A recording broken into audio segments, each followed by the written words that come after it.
You're listening to Viking Radio, coming to you from Dream Street Studios at Del Mar College. Hello, I'm your host, Dr. Natalie Chapa. Welcome from Del Mar College. From the historic Memorial Classroom Building, we have Ms. Korinne Caruso and Mr. Kolahdouz here with us in the studio today. And so, good morning, Coastal Bend. Let's have our guests introduce themselves. Tell me a little bit about yourself. Good morning. I'm Korinne Caruso. I am an associate professor of computer science here at Del Mar College. I am an advocate for access to education. So much of what I work on is providing access to students who do not usually have access to STEM education. So that's kind of where my, my forte is. Okay. And what is your favorite Aerosmith song? Ooh, that's a hard one. Only because you did such I a know, good I did an Aerosmith. Steve Tyler. It's got to be the collaboration with Run DMC for sure. I don't know. I'm in love with Youngblood now, so his collaboration with Youngblood has been pretty good. So I don't know. Mr. Kolahdouz, could you please wait your turn until we've asked you to speak? Just kidding. Ali, could you please introduce yourself? Well, now. Hi, my name is Kolahdouz. I am the Vice President of Information Technology and Chief Information Officer at Del Mar College. About 26 years in higher education and technology, and I enjoy the opportunity to work with smart people like Korinne because they make my job a little bit easier. And so I share her enthusiasm for how we can use technology to actually push student outcomes, community outcomes, and then strategic objectives the college has. And so my goal, what's evolved to be my goal, is how can technology and all that comes with it support those things that we want to get done and put people out into the world so they can go and do the great things that they're destined for.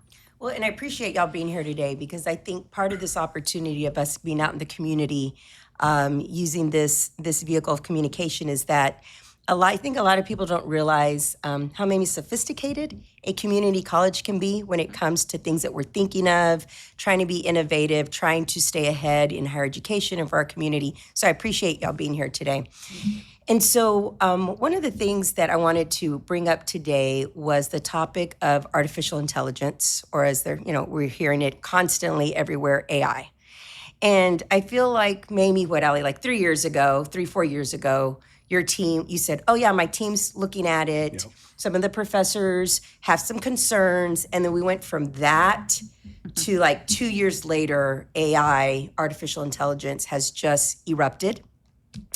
And it's not only affecting us here in higher education, it's really shifting the world. So let's go ahead and get started just from a layman's terms. For you, what is artificial intelligence? If somebody who's listening right now is like, I don't really know what that is. I keep hearing about it, but what is it? That's a great question. Do you want to take the first one? I can start. Corinne? I can start. So for me, artificial intelligence was the start of our work collaborating with universities. So artificial intelligence, not only the LLMs, these language models that everyone's familiar with, we use artificial intelligence and machine learning to gather data for environmental research. So prior to those dates you mentioned, we were already working with artificial intelligence at A&M Corpus Christi, our sister school, for a grant. And we're gathering data of coastal inundation and turtles and predicting the weather. So for me, AI was something that would augment the research we were already working on and help us support and gather the data that we needed. So when you say augment, do you mean in terms of being able to collect more in-depth data, collecting data faster? Faster.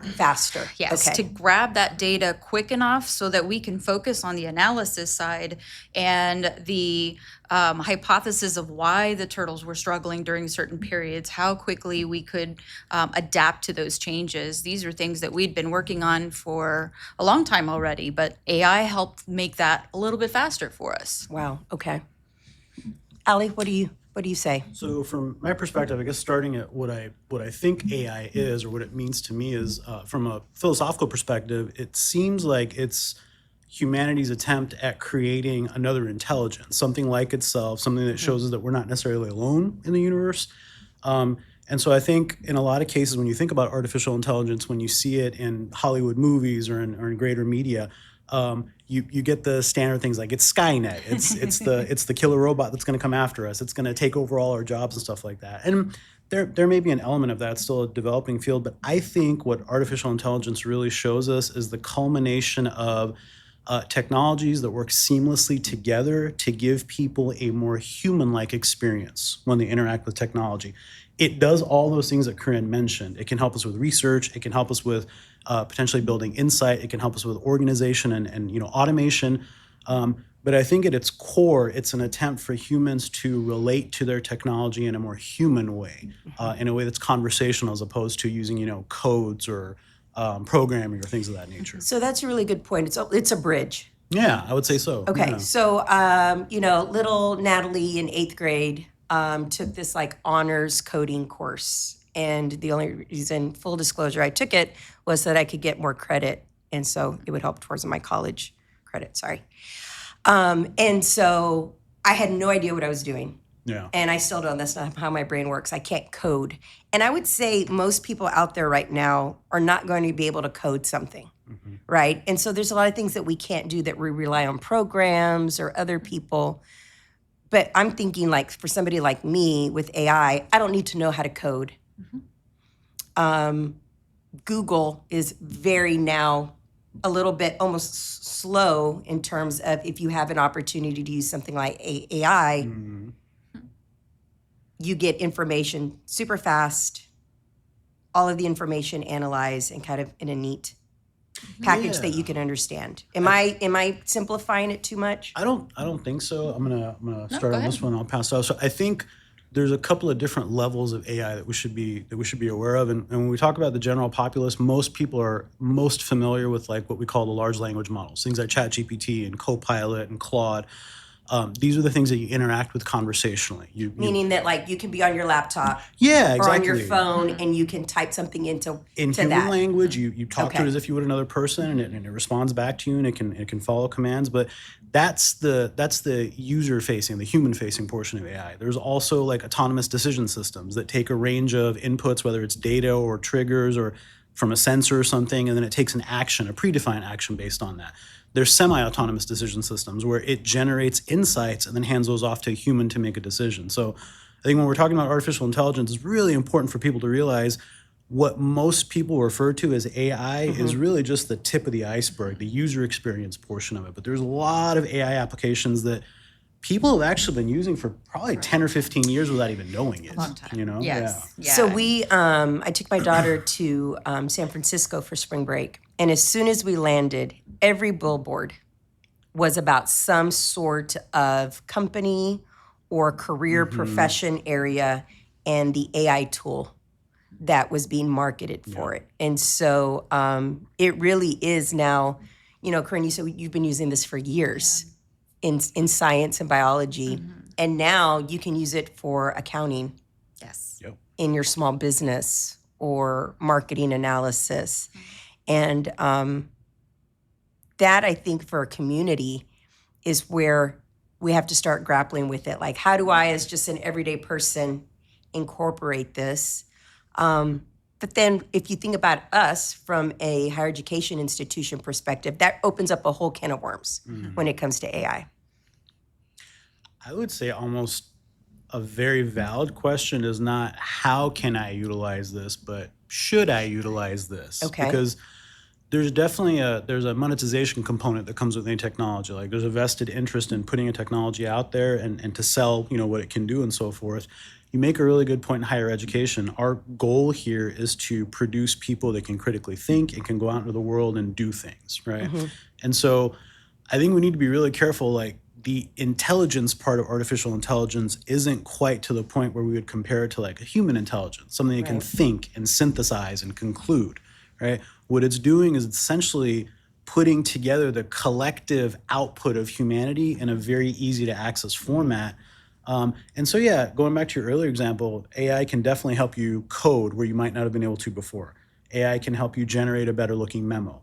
AI can help you summarize a really dense document.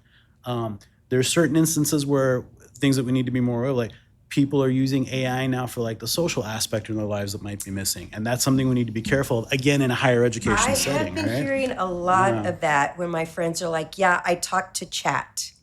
Yeah. And it's usually about something personal, not about give me a list of restaurants in the area. Yeah. It's like, my boyfriend said this. What does he mean? So yes, they're using it in very personal terms. Are you seeing that with students? Yes, it's become the new Google. Instead of doing a Google search, they ask Chat or Gemini or whatever it is they're using. But I think to tie into what he said, it's important not just to know when to use it, but how that data you enter gets used along the way. Okay. Remembering that whatever you've entered into this tool gets stored in for future data. So if you're putting in something you don't want shared, then it's gonna end up as part of the mix.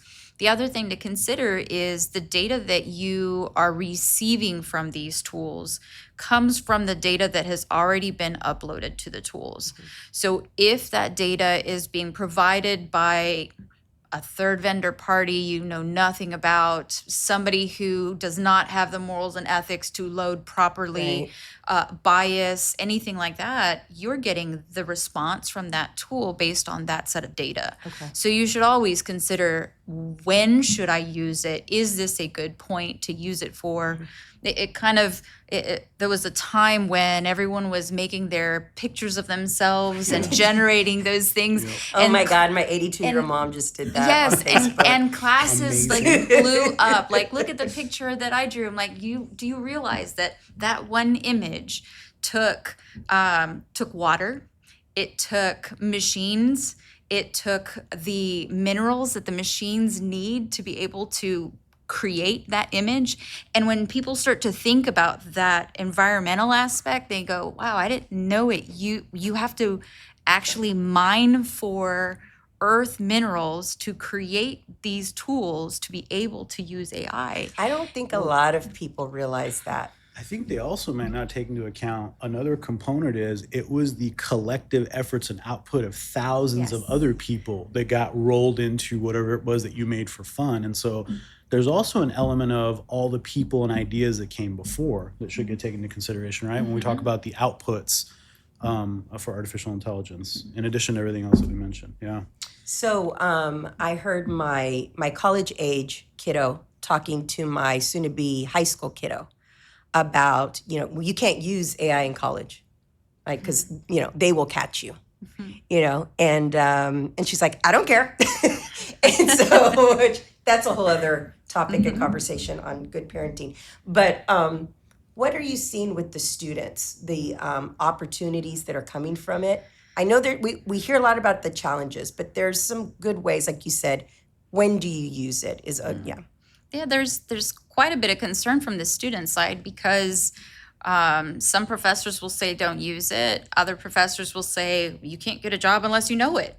And you start to hear it from both sides. On top of that, they're also listening to social media telling them, oh, your job's going to be obsolete because of AI. So now there's that fear factor for these students who are grabbing information from the air. I mean, they're really not getting a full view of what AI can and cannot do for them in the future. Well, and I think the community, the employers are feeling that too. They're thinking of their workforce and their bottom line.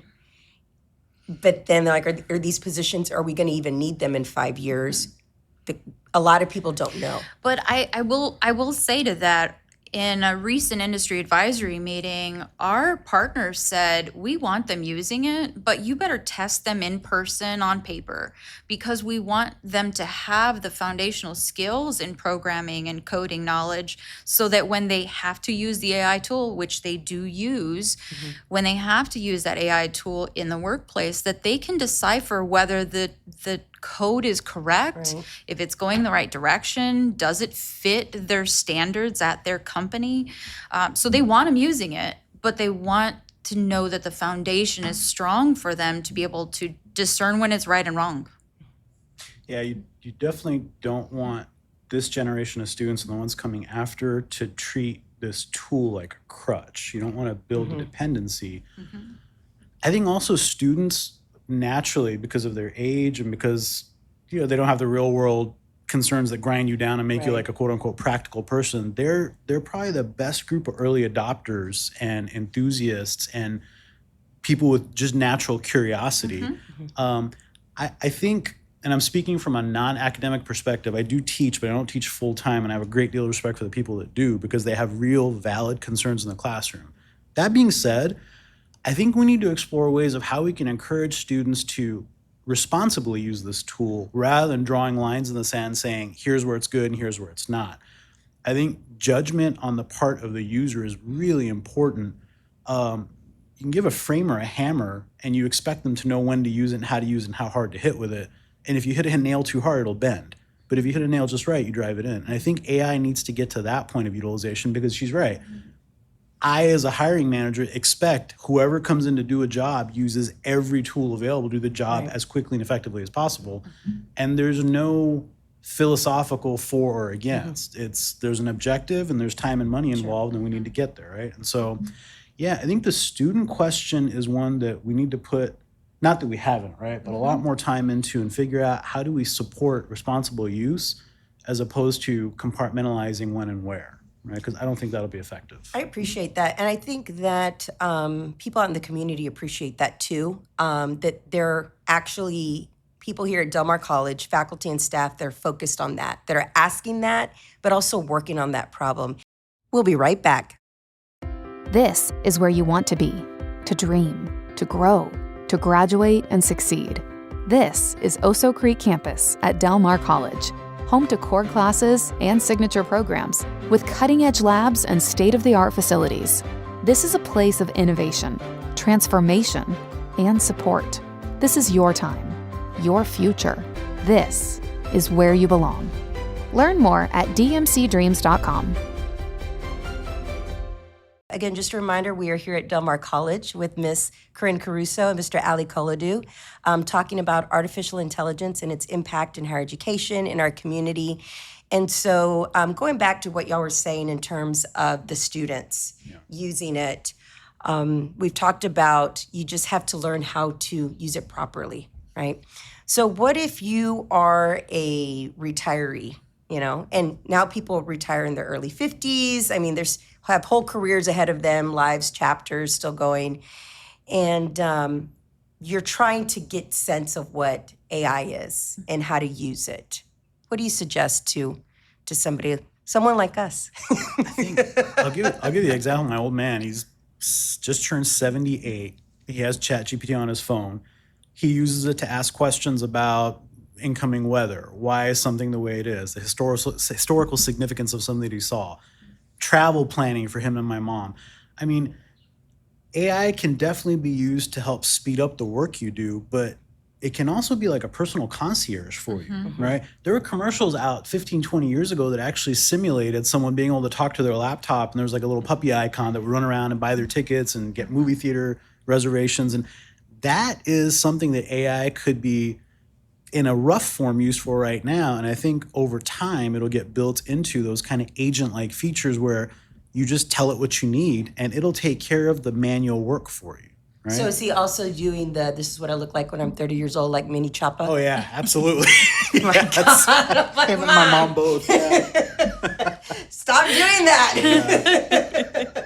Yeah. Korinne, in your house, how is AI being used?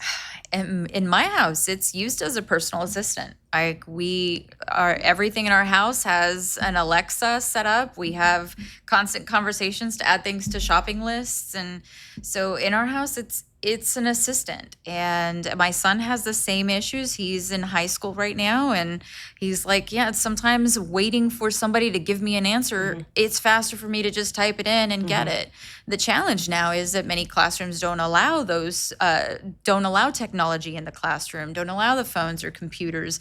And now that may be setting those students back from actually being able to test it out and use it effectively. I think we talked about that, Ali, how we saw there was an article that came out a couple of weeks ago nationally talking about how there's a lot of classrooms who are backtracking on technology because our students our kiddos are losing out, right, on that valuable socialization time. That Absolutely, the socialization, and I think just the prevalence of screens and screen time.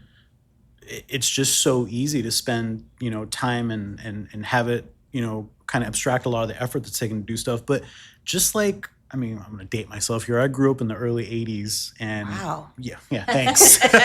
We're not all 27 like you, Dr. Chapa. No, but I remember my first exposure to technology was like getting a Tandy TRS-80, the trash 80s, right? Yes. And then a Nintendo Entertainment System shortly after that. And the screen time was tightly regulated. Yes. It was something you did for an hour or two a day, and then you went outside and you went out with your parents to do X, Y, and Z. Like, you weren't glued to it. And of course, it wasn't mobile at that time, right? You couldn't keep it in your pocket. But I think the responsible usage, we're talking about the home, starts with the parents. They have to teach the children. The children have to reinforce those habits. And when they get to school, it won't be a battle of them trying to sneak it in or use it where they shouldn't. It'll just be something that they do, just like going to lunch or doing their homework or getting up in the morning, taking a shower, whatever.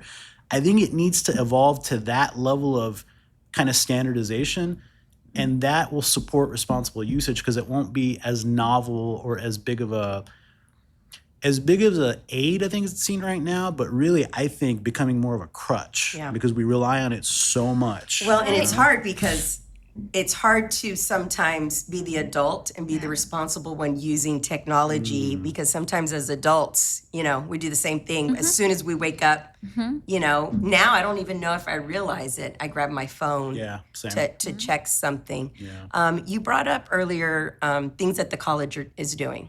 So talk a little bit about Del Mar College and the conversations that are being had about artificial intelligence and what we're thinking about. You want to jump in first? Or I'm going to take this one. You go ahead and start. Yeah. So I'm actually rather proud of the stance that the college has taken and the approach that we've taken. As a community, as the Del Mar College community, we've made the collective decision not to run a tools-first approach to AI, which means we're not doing AI stuff just because it's new or novel or it's the thing that everybody else is doing. We've actually taken a more strategic approach to what we want to do with AI. And what that involves is bringing together members of the college community, including faculty, staff, administrators, in some cases students, and thinking through what it is that we want to do, why it is that we want to do it, how we want to go about doing it, and how to do it correctly. Right? So we're trying upfront to address a lot of the issues that we just mentioned that we're seeing out in the world in the classroom. Like, do we want to run the risk of making students over-reliant on this tool? For instance, if it's a philosophy class or a history class or an English class, how do you let a tool that essentially generates text for you be used by a student who's been responsible to produce new thought, new thinking, capture their own ideas? And so there's challenges there, but there's also opportunities. We're looking at how do we make sure that our data and our systems and our security is in place so that if we let loose one of these tools in our environment, we don't suffer, like a data breach like we've seen out in other institutions. That's huge. I'm glad you brought that up. Absolutely. Yeah, security is a big concern. But then also, really more importantly, the organization of all those things that feed into AI. I'm sure you all have heard the term garbage in, garbage out. If we don't have a solid foundation of information and process and workflow, as that gets fed into, an AI LLM or an agent or what have you, the output is going to be just as bad or dirty or useless. And so we've taken the approach of making sure that we address community literacy, that we approach governance in terms of policy, and then that we address tools as well. I mean, we're there. I mean, you're talking about it in every aspect, from how do we use it, the responsibility, making sure there's rules in place, there's safeguards in place.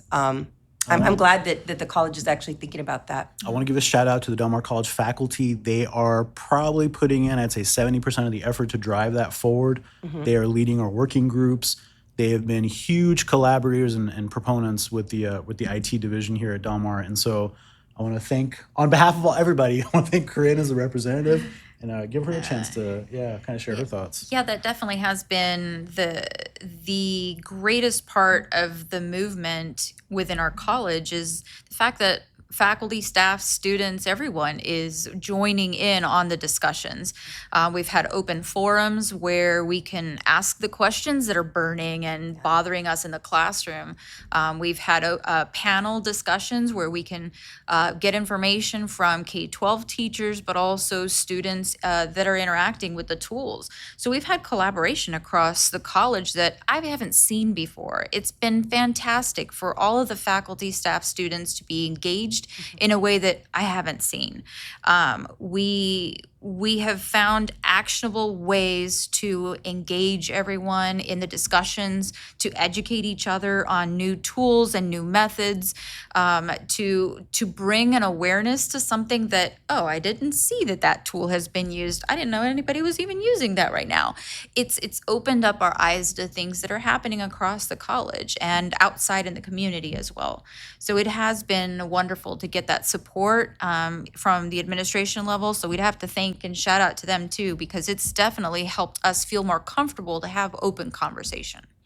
Absolutely. You know, we're in such a new space, and there was the CCRDC brought in a speaker in the fall, and they did a panel. And I believe one of our faculty was on there, and they just talked about how AI is moving so quickly that even in the classroom we're having to change the syllabi, right? Because things are just being updated and moving so fast. And so I have to say, even from my perspective, there's a peace knowing that there's people who are way smarter than me, who know how to code if they had to, but who really are tackling this because, you know, it started with fear. And I think it goes back to those movies we watched, 20 years ago, where all of a sudden a robot is, highly intelligent and is taking over the world and for fun and entertainment. But then it kind of stayed with us and we were a little afraid of it.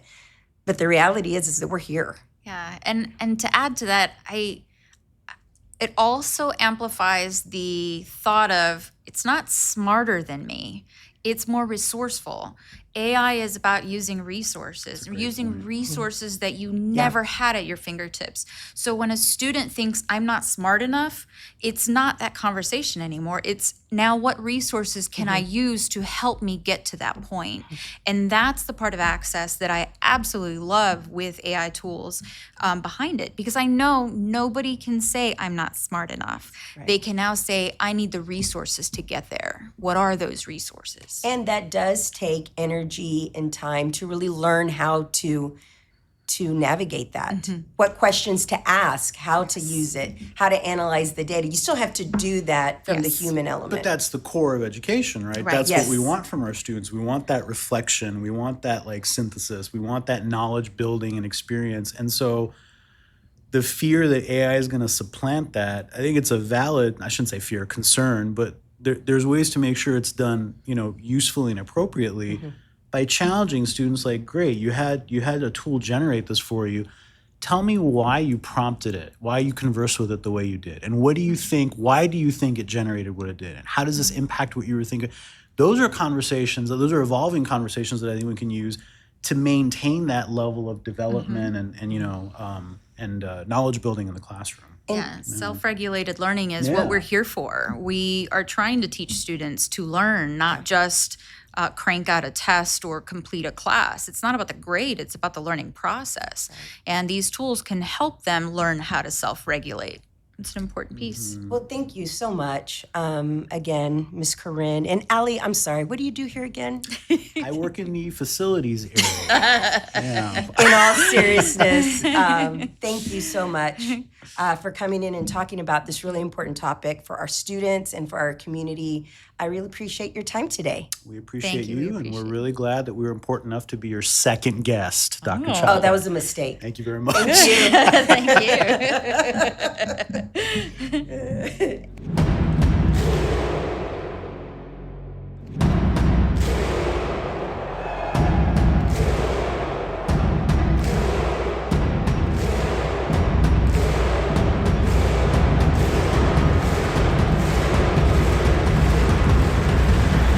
This is Viking Radio. This show is a production of Del Mar College.